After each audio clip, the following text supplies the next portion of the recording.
Okay, so this is probably one of the only times you'll see me wearing a mask.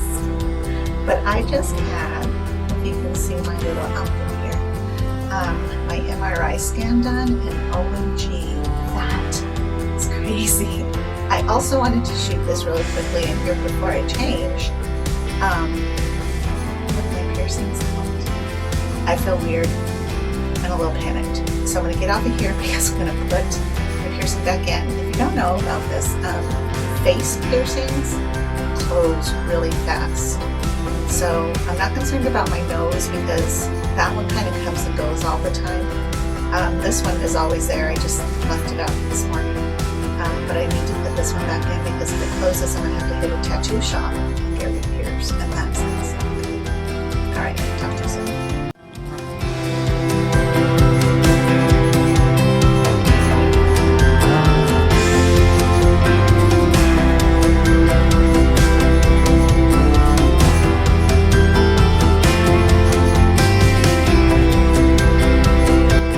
Okay, so, okay, I got my nose back in, which was actually harder this time than I even imagined it would be. Why it chose to close during that time, I don't know. And it was like 15 minutes was the whole thing, maybe 20 at the most. I've taken showers where I've accidentally rubbed it out when I was washing my face, and then, you know, I don't know why it was like that, but this one pushed right through, and I have the ball in my hand because I can't get the ball on there, mostly because my dumb nails. So I'm going to try to, I need to head home to do my next exchange, and then I might go ahead and go to the tattoo shop and get a different ball, or have them put it on, or wait for Ben to come home. My children, all of them, have at one time or another put my piercing balls on. I used to have like a horseshoe up here. Well, it wasn't a horseshoe, but it's like a semicircle, I guess. And on both of those are little balls that you have to put on, and those are really hard to get on. I don't know. And I'm not going to spend $1 billion on them because I like to change them out. So you end up losing the balls, and then the kids, you know, I'd have to lay on the floor, and they would have to put them on for me. And so I'll be like, Ben, guess what your job is today? And then I need to head to the grocery store because I'm going to make some Tuscan chicken. I'm just so hungry for that. And I don't know if it's because I'm super thirsty, because sometimes that creamy, soupy part of it is really good. I also did not get to work out this morning because I'm here. So I think I'm going to go home and also try to get a workout out as well. I don't know. Anyways, I got to get home so I can just do my next exchange. So I will talk to you guys in a little bit. And I asked him, I actually had to have an IV. I know, it was weird. And I also didn't realize, okay, I don't think I've ever had an MRI before because it's very unique. I've had lots of scans, so I was just like, I don't know. But basically, it's really loud in that little thing, and they put like this thing around your head so you don't move, which if you're claustrophobic at all, that would be troublesome. But I'm not. I'm cool with it. And I really did try to relax and kind of get into a zen, because there's a lot of loud banging and noises and like alarms. So part of you feels like, is something wrong? But the other part of you is like, is this just part of it? And the other part of you is like, what's going to happen next? And there's some very loud noise. I just was thinking about so many things, like how I'm going to redecorate the apartment, which, by the way, I don't think we're going to move. I think it's just too much right now this year. I think it's going to financially strain us to the point where we're not going to be any better off if we just stay where we are. It's one less thing. So I was kind of going over my head how to move my bedroom around, how to move the apartment around so that it felt like a newish kind of place. You know, that's what girls do. We move things around. And then what I need to do, what I need to get rid of, how I can downsize, how I can shift the stuff into storage, what I could put into storage, and just really trying to get that kind of formulated in my head, so I have like a plan. That's what I concentrated on, even through all the noise. And then I was thinking about some of the music last night that was played. I tried to be kind of creative while I was in there, because I think if you just focus on the noise and like the unknown, that might even add to more claustrophobic or panic almost. But again, I'm really chill. Actually though, they went to put an IV in so that they could put the stuff in your system so they could really look at everything, I guess. I should really ask a lot more questions than I do, but I just don't. But my right vein blew, and that burned. That was a little bit unexpected. The nurse felt really, really bad. So, and it wasn't her fault, and you know, it is what it is. And I told her that I typically have Beth on my right side right now, and then in a month or so I'll have her switch back to my left. So the other nurse came and she used my left arm. I just suggested, well, why don't we just use my left arm instead of trying the right again? And it was successful. I didn't realize I would have an IV.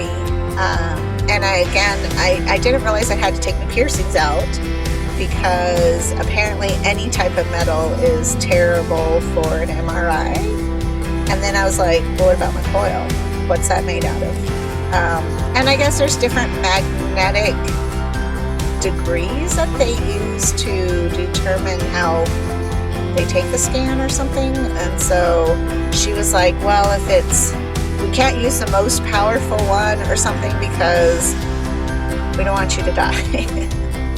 Or your brain coil to melt or get hot or anything else in you, and I'm like, can I die right now? I've literally told no one but Donnie and Ben that I was here doing this.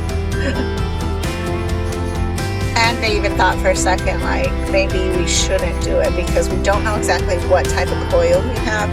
And the reason they don't know is because I did not receive in my possession, which is a whole nother story, talk about drama, when I had my brain aneurysm, that paperwork was obtained by a particular person, and I didn't know anything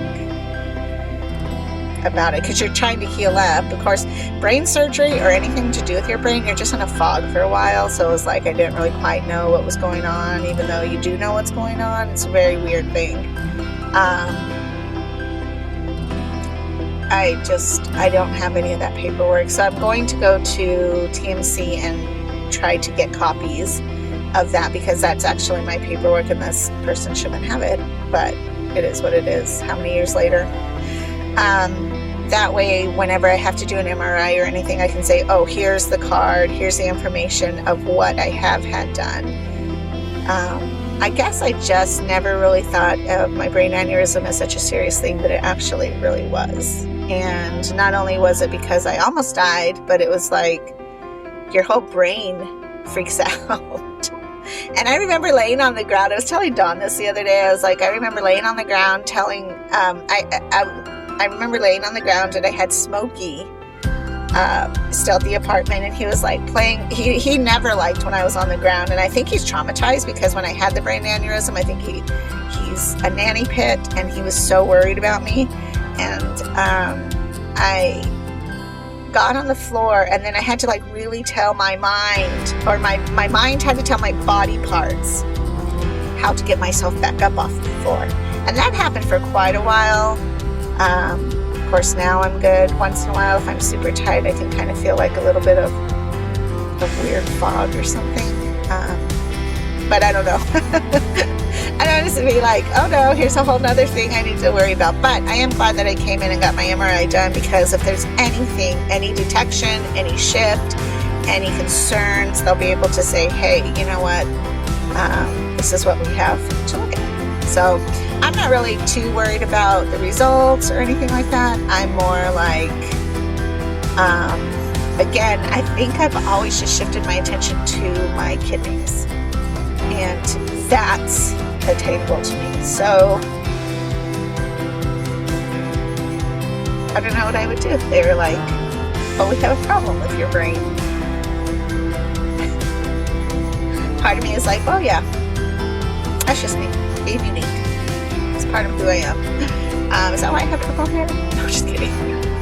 I'll be okay. Everything will be okay, I'm pretty sure. But yeah, that was just a wild ride, and I'm not too, I wouldn't encourage people to just run out and get one, especially if you're claustrophobic, but it was painless. You know, I didn't have any type of pain at all. Oh, they do give you like this panic ball to squeeze in case something happens, like, you know, and I'm like, okay. My other thought too was like, what happens when I drain right now? I asked her, I said, what, are there any like side effects? And she's like, oh no, sometimes people are super thirsty.